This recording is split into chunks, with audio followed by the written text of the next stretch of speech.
Sorry okay పర్లేదు ఎట్లా అట్లా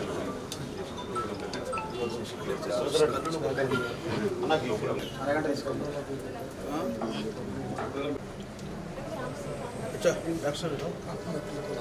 కొంచెం వెనక పోదాం పరిమాణం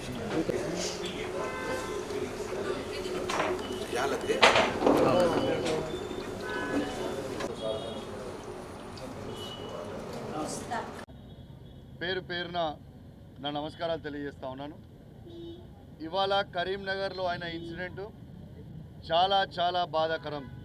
ఇలా కరీంనగర్ నడిబొడ్డున ఇలా పిఎంజే జ్యువెలర్స్లో ఇలా నడిబొడ్డున పొద్దున పగలుపూట ఇలా ఫైరింగ్ అవ్వడం అనేది చాలా చాలా బాధాకరం అనేది చెప్పక తప్పదని చెప్పి సందర్భంగా తెలియజేస్తా ఉన్నాను. ఇలా బీఆర్ఎస్ ప్రభుత్వం తెలంగాణ వచ్చిన తర్వాత 10 సంవత్సరాలలో ఏ ఒక్కనాడు కూడా కరీంనగర్లో ఇట్లాంటి ఇన్సిడెంట్ కాలేదు. ఇవాళ కేంద్ర సహాయ మంత్రి ఇంటి నుంచి బండి సంజయ్ గారి ఇంటి నుంచి కూతవేట దూరంలో మరియు సిపి గారి ఇంటి నుంచి కూతవేట దూరంలో ఇవాళ ఈ ఇన్సిడెంట్ జరిగింది. అంటే దీని అర్థం ఏంటిది? అసలు భద్రత అనేది ప్రభుత్వంలో ఉన్నదా లేదా? అసలు కేంద్రంలో ఉన్న హోమ్ మినిస్టర్ గారు ఈ పార్లమెంట్ సంబంధించిన వారి ఇంటి పక్కనైన ఇన్సిడెంట్ మరి ఇది ఉన్నట్ట, ఇక్కడ పోలీసింగ్ ఉన్నట్ట లేనట్ట? ఈ రాష్ట్రంలో ముఖ్యమంత్రి రేవంత్ రెడ్డి గారు తనే హోమ్ మినిస్టరు, తనే ఇది ఇవాళ ఇదా భద్రత ఉన్నదని మేము అడుగుతూ ఉన్నాం. మేము ఖచ్చితంగా కేసీఆర్ గారి నాయకత్వంలో మేము బీఆర్ఎస్ పార్టీ పక్షాన అసెంబ్లీ సాక్షిగా ఎగ్జాక్ట్లీ నెల రోజుల క్రితం నేను చెప్పింది ఏంటిది? కరీంనగర్లో పోలీసింగ్ అనేది పూర్తి విఫలమైంది. ముఖ్యమంత్రి రేవంత్ రెడ్డి గారు మీరు టోటల్ ఫెయిల్ అయిపోయారు. ఇది తీవ్రమైన ఇబ్బంది పడుతూ ఉన్నారు. కరీంనగర్ ప్రజల భద్రత చాలా డేంజర్లో ఉంది అని అసెంబ్లీ సాక్షిగా మేము చెప్పడం జరిగింది. చెప్పి నెల రోజులు అవుతుంది. యాక్షన్ ఎందుకు తీసుకోలేదు ముఖ్యమంత్రి రేవంత్ రెడ్డి గారు అని మేము అడుగుతూ ఉన్నాం. ఇవాళ మీరు యాక్షన్ తీసుకుని ఉంటే ఇవాళ కరీంనగర్లో ఈ ఇన్సిడెంట్ కాకపోతుండే కావచ్చు. ఇవాళ 4 ప్రాణాలు ఇవాళ ఇంత సీరియస్గా ఉండబోతుండే కావచ్చు. ఇవాళ ఈ 4కి ఏమైనా అయితే దీనికి బాధ్యత ఎవరు అని మేము అడుగుతూ ఉన్నాం. జరిగిన ఇన్సిడెంటు దాన్ని బీఆర్ఎస్ పార్టీ పక్షాన పూర్తిగా ఖండిస్తున్నాం.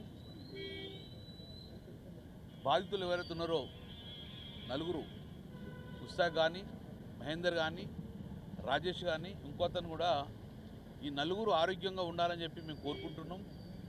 ఈరోజు హాస్పిటల్గా చూడడానికి వచ్చినాం. ముస్తాక్ అహ్మద్ ఇతను 13 సంవత్సరాల నుంచి పిఎంజీలో పనిచేస్తుండు. ఒక నమ్మకస్తుడు, ఒక నమ్మకం గలవాడు. అతనికి ఫైర్ చేస్తే స్కల్ పైకి వెళ్ళి పోవడం వలన అతనికి ఆపరేషన్ చేసిండ్రు.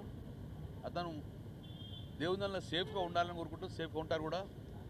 ఇంతకన్నా పెద్దగా జరిగింది రాజేష్. అతనికి ఇక్కడ పొట్టలో నుంచి బుల్లెట్ కొడితే ఆ పొట్ట వెనక నుంచి కూడా బయటకు వెళ్ళి అక్కడ ఆగిపోయింది. సో ఇప్పుడు నేను మా కౌశిక్ ఎమ్మెల్యే గారు మరియు మా రవిశంకర్ గారుతో పాటు మన నగర అధ్యక్షుడు అందరం కూడా వెళ్ళి ఈరోజు లోపల ఆపరేషన్ థియేటర్ కూడా వెళ్ళాము. మేము పోయేవారికి అప్పుడే బుల్లెట్ తీసి మాకు చూపించడం జరిగింది. అది 0.32 mm. సో ఆ బుల్లెట్ కూడా ఇళ్ళకెళ్ళి దిగి పోయేటప్పుడు పేగులు తర్వాత మటన్ మాంసం అంతా కూడా కట్ చేసుకుంటూ పోయి ఆగింది కాబట్టి సో ఆల్మోస్ట్ ఒక 5 నుంచి 6 ఇంచుల వరకు ఆ ఇంటెన్సివ్ పేగులంగా కట్ చేసిండ్రు. అది కూడా మాకు సూచించారు. చాలా బాధాకరము. 1 గంటలకు ఆపరేషన్ స్టార్ట్ చేసిండ్రు. ఇప్పుడు సుమారు 5 అవుతుంది. 4 గంటల్లో ఆపరేషన్ జరుగుతుంది. సో అతను కూడా సేఫ్గా ఉంటాడని భావిస్తున్నాం. సేఫ్గా ఉండాలని కోరుకున్నాం. డాక్టర్లను కలిసాం. వీళ్ళిద్దరికి ఏమన్నా చిన్న ప్రాబ్లము ఏమన్నా మీకు కాకుండా కొంచెం అన్కంట్రోల్ అయితే గిట్ట ఇమ్మీడియట్ హైదరాబాద్ షిఫ్ట్ చేస్తాము. సో దాన్ని నిఘా పెట్టుకొని చెప్పినాం. వాళ్ళు కూడా 24 hours అబ్జర్వ్ పెట్టుకుంటాము. చిన్న ప్రాబ్లం వచ్చి ఇద్దరిని కాపాడే ప్రయత్నం చేస్తామని చెప్పి ఆ భావనలో ఉన్నాం కాబట్టి సో మిగతా ఇద్దరిని కూడా పరామర్శిస్తాం. బీఆర్ఎస్ పార్టీ పక్షాన పూర్తిగా ఈ యొక్క సంఘటనను ఖండిస్తున్నాం. కరీంనగర్ నగరంలో ఇంతవరకు ఇలాంటి చూడలేదు కాబట్టి ఇది ఇప్పటికైనా ప్రభుత్వం అప్రమత్తమై ఇక ముందు కూడా ఇలాంటి జరగకుండాతో పాటు ఈ యొక్క దోషులను దొంగలను ఎట్టి పరిస్థితుల్లో దొరకబెట్టాలని చెప్పేసి ప్రభుత్వాన్ని డిమాండ్ చేస్తున్నాం. మేము కూడా రేపు కూడా మళ్ళీ సిపిఐని కలుస్తాం. ఎటు వెళ్ళిర్రు, ఏ రూట్లో వెళ్ళిండ్రు, ఇంత నిర్లక్ష్యం ఎట్లా? యథేచ్ఛగా వచ్చి ఫైర్ చేసి స్కూటర్ మీద యథేచ్ఛగా పోతుండంటే ఏం ధైర్యం చూసుకున్నారు? ఎవరి ధైర్యం చూసుకొని చేసిండ్రు? ప్రభుత్వం ఫెయిల్యూర్ కనబడుతుంది ఇక్కడ. కాబట్టి ఇప్పటికైనా పోలీస్ యంత్రాంగం రోడ్ల మీద పోయేటప్పుడు చెక్ చేసుకొని ఆర్సీ ఉన్నదా, నాకాబంద్ ఉందా, ఇవి కాకుండా ఇటువంటి యాంటీ సోషల్ ఎలిమెంట్స్ ఏమైనా కరీంనగర్ తిరుగుతుండ్రా, ప్రజలకు హాని చేస్తున్నారా, యాంటీ సోషల్ ఎలిమెంట్ తోటి ప్రజలకు ఇబ్బంది అవుతారా అనే విధంగా ఆలోచించాలి. నిన్నటి వరకు కరీంనగర్ అంటే సేఫ్ సిటీ అనుకున్నాం. కరీంనగర్లో మహిళలు, ఆడబిడ్డలు నగలేసుకొని బయట తిరగడంగా ఎలాంటి ఇబ్బంది కాలే. కానీ ఈరోజు నగలు వేసుకుంటూ కాదు, ఇళ్ళలో పెట్టుకోవడం భయపడే పరిస్థితి వచ్చింది. ఇప్పటికైనా ప్రభుత్వం అప్రమత్తమై ప్రభుత్వం వెనువెంటే చర్య తీసుకొని ప్రజలకు భద్రత కల్పించే ఒక నమ్మకం కల్పించండి.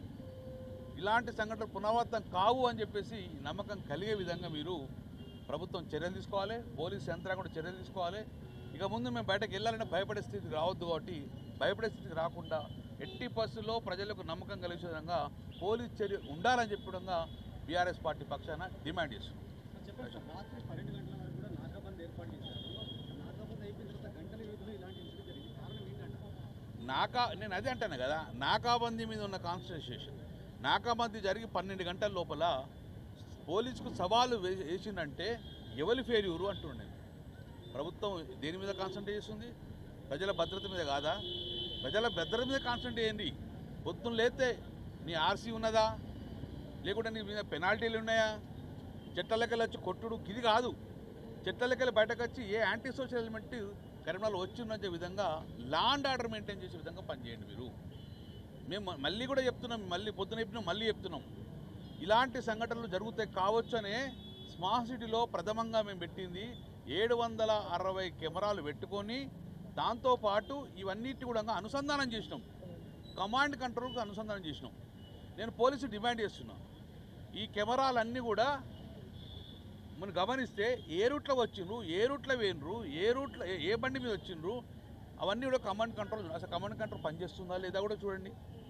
ఇవన్నీ కెమెరాలు మేము పెట్టిన స్మార్ట్ సిటీలో మేము చాలా కాన్సన్ట్రేట్ చేసుకొని వాడలా టెంట్లు వేసుకొని మేము కమాండ్ సీసీ కెమెరాలు పెట్టించినాం, ప్రైవేట్గా పెట్టించినాం, ప్రభుత్వ పరంగా పెట్టించినాం. అయినా కానీ ఇలాంటి సంఘటనల్లో గంట లోపల పట్టుకోవాలి. ఏది మేము ఒక ఎగ్జాంపుల్ చెప్తాం. ఒక ఎగ్జాంపుల్ చొప్పదండి దగ్గర అనుకుంటా, ఇక్కడ కరీంనగర్ ఎక్కడో ఒక చిన్న పాపను ఎత్తుకపోతే 3 గంటల లోపల పట్టుకున్నాం సీసీ కెమెరా పెట్టుకొని మా ప్రభుత్వంలో. ఒక పుట్టిన పాపను ఎత్తుకొని పోతుంటే సీసీ కెమెరాలు చేసుకొని 3 గంటల లోపల ఆ పాపను తల్లి దగ్గర చేర్చిన ప్రభుత్వం మాది. ఇక్కడ దగ్గర 4 ప్రమాద స్థితిలో ఉన్నారు. యథేచ్ఛగా తొడగొట్టిన ప్రభుత్వం మీద సవాలు విరిచి బైక్ల మీద పోతుండే, నగలు పెట్టుకొని పోతుంటే ఇంతవరకు కూడా ట్రేస్ కాలే. ఇంకోటి చెప్పానా, వాళ్ళ ధైర్యము ఎవరి అసమర్థంగా భావించుకున్నారు. మాస్కులు లేకుండా మీరు ఏం చేస్తారో చేసుకోవాలని చెప్పేసి సీసీ కెమెరాకు ఫోర్స్ కొట్టి కూడా పోయిందంటే ఈ ప్రభుత్వ నిర్లక్ష్యం కనబడతలేదా? ఇప్పటికైనా కళ్ళు తెరవండి ప్రభుత్వం. వానిళ్ళు వీనిళ్ళు కూడా కాదు, ప్రభుత్వం ప్రజల యొక్క ప్రాణాలు కాపాడే దిశగా ప్రజలకు భద్రత కలిగే విషయంలో చొరవ చూసుకోవాలని చెప్పేసి ప్రజల పక్షాన ప్రభుత్వాన్ని డిమాండ్ చేస్తున్నాం. బండి కూడా 108 టైంకు రాలేదు. నేను వెళ్ళి నా బైక్ మీద ఒక అతను తీసుకొచ్చి మళ్ళీ ఆటోలో ఒక అతను తీసుకొచ్చాను సార్. మళ్ళీ ఇంకొకటి చెప్తున్నా, ముస్తాక్ అంటేనే, రాజేష్ అంటేనే, మహేందర్ అంటేనే ధైర్య సాహసాలకు నేను నిజంగా వాళ్ళు అభినందిస్తున్నాను. వాళ్ళ దగ్గర వెపన్ ఉన్నా కూడా నేను అడిగిన ఇప్పుడు ఆయనను అంత ధైర్యం చేసినాం అంటే, సార్ మేము 13 సంవత్సరాలే పిఎంజీ యొక్క ఒప్పు తింటున్నాము, మా సంస్థను మేము కాపాడుకోవాలి, ఏమైతే ఆమెదని చెప్పేసి అటాక్ అయినాం సార్. కానీ వాళ్ళు నిజంగా ఫైర్ చేస్తారని అనుకోలేదు, అయినా కానీ కూడా ధైర్యం చేసినామని చెప్పినాం. సో ఇలాంటి ధైర్యాన్ని అభినందిస్తున్నా. కానీ పాపం ఆ ధైర్యంలో సాహసంలో తన ప్రాణాలు కూడా తెగించినందుకు నిజంగా వారి అందరికీ కూడా అభినందిస్తున్నాము, దేవుని కోరుకుంటున్నాము. వాళ్ళు సేఫ్ సైడ్గా బయటకు రావాలని నేను పిఎంజే యాజమాన్య కుశాల్ జయంతితో మాట్లాడతా. వాళ్ళకు డెఫినెట్గా ఆ కంపెన్సేషన్ ఇచ్చే వాళ్ళకి ఆదుకోవాలి, వాళ్ళ కుటుంబాన్ని ఆదుకోవాలని చెప్పడంగా నేను కుశాల్ జయంతి కొడుతున్న మాట్లాడతా. వాళ్ళని మంచి దోస్తు కాబట్టి సో అల్టిమేట్గా నేను మళ్ళీ చెప్తున్నాను, కరీంనగర్ నగరం అంటే సెకండ్ టైర్ సిటీ హైదరాబాద్ తర్వాత. ఇక్కడ అద్భుతమైన నగల దుకాణాలు వచ్చినాయి, జాయ్ లెక్కాస్ కానీ. మేము ఆహ్వానించినాం అందరినీ ఇక్కడ డెవలపే కావాలని, మానే రివర్ ఫ్రంట్ లాగా. వాళ్ళందరికీ ఒక భద్రత, ప్రభుత్వం అంటే ఒక భద్రత విధంగా ఉండే విధంగా జాయ్ లెక్కాస్ లాంటి 100 కోట్ల రూపాయల ఈ బంగారం నగలు ఉన్నారంటే ఆ ఒక గవర్నమెంట్ యొక్క భద్రత విషయంలో వచ్చింది. సో కరీంనగర్లో పిన్ డ్రాప్ ఎక్కడ చిన్న ఇన్సిడెంట్ అయినా కూడా దొరుకుతున్న ఒక భద్రత వచ్చింది కాబట్టి, సో ఇది ప్రజలు కూడా అలాంటి సంస్థలకు కూడా ఒక భయోందోళన గురి చేస్తుంది కాబట్టి, ఈ భయోందోళన కరీంనగర్ ప్రజలకు ప్రప్రదంగా వచ్చింది కాబట్టి భయాలను దొరికితే బాధ్యత ప్రభుత్వం తీసుకోవాలని చెప్పి డిమాండ్ ఇచ్చింది. 760 కెమెరాలు మీరు ఫిట్ చేసినని చెప్తున్నారు కదా కమాండ్ కంట్రోల్కు. అంటే ఇన్సిడెంట్ జరిగి 6 గంటలు అవుతుంది. సో ఇప్పటి వరకు కూడా నిందితులు పట్టుకున్నట్టే కెమెరాలు పనిచేస్తున్నారని ఆరోపణ. నేను 100% చెప్తున్నా. నేను ఆ రోజు చెప్తున్నా, ఈ రోజు చెప్తున్నాను. కరీంనగర్ ప్రజల భద్రతనేమో ప్రథమ కర్తవ్యం అని చెప్పి ఆ రోజు 700 నుంచి 770 కెమెరాలు పెట్టితో పాటు ప్రైవేట్ కాకుండా ప్రతి అపార్ట్మెంట్ ముందర పెట్టుకున్నాం, ప్రతి హాస్పిటల్ ముందర పెట్టుకున్నాం. అవి కాకుండా ఉంటే ప్రభుత్వం 770 అనేది నిరంతరంగా కమాండ్ కంట్రోల్ కనబడుతుంటుంది. నేను ఒకటే చెప్తున్నాను, టీఆర్ఎస్ ప్రభుత్వంలో కమాండ్ కంట్రోల్ పనిచేస్తుంది. మరి ఇప్పుడు ఎందుకు పనిచేస్తలేదు? పనిచేస్తే ఇందులో దొరకరు. మీకు బావుపేట రూట్లో పోయిందని ఇప్పుడు అనుకుంటారు. బావుపేట రూట్ల దగ్గర ఆసిఫ్ నగర్ దాకా కూడా కెమెరాలు ఉన్నాయి. గ్రానైట్ ఇండస్ట్రీ మొత్తం కెమెరాలు ఉన్నాయి. ఎక్కడ పోయింది ఇక? సో ఇమ్మీడియట్గా ప్రభుత్వం స్పందించి ఒక స్పెషల్ టీం వేసి దోషులను, దొంగలను తొందరగా పట్టుకోవాలని చెప్తున్నాను. 750 సీసీ కెమెరాలు పనిచేస్తున్నా లేవా? కమాండ్ కంట్రోల్ పనిచేస్తా లేదా? చేయకపోతే వెంటనే ఇవ్వలు యాక్టివేట్ చేయమని ఉండని ప్రభుత్వం డిమాండ్ చేస్తుంది.